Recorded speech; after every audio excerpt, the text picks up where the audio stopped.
رسول اللہ صلی اللہ علیہ وآلہ وسلم کی پیاری پیاری حدیث مبارکہ۔ Make sure you like and subscribe to my channel for more hadiths.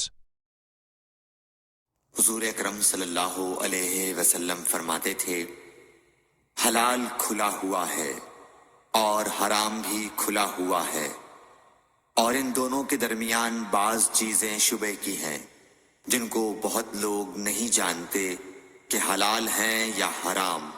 پھر جو کوئی شبہ کی چیزوں سے بھی بچ گیا اس نے اپنے دین اور عزت کو بچا لیا، اور جو کوئی ان شبہ کی چیزوں میں پڑ گیا اس کی مثال اس چرواہے کی ہے جو شاہی محفوظ چراگاہ کے آس پاس اپنے جانوروں کو چرائے۔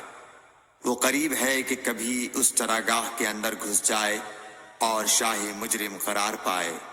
سن لو، ہر بادشاہ کی ایک چراگاہ ہوتی ہے، اللہ کی چراگاہ اس کی زمین پر حرام چیزیں ہیں، پس ان سے بچو۔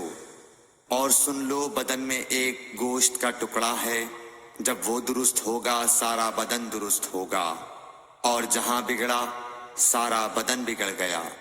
سن لو، وہ ٹکڑا آدمی کا دل ہے۔ صحیح بخاری حدیث نمبر 52۔ اللہ تعالیٰ اس کے چہرے کو روشن کرے جو حدیث مبارکہ سن کر آگے پہنچائے۔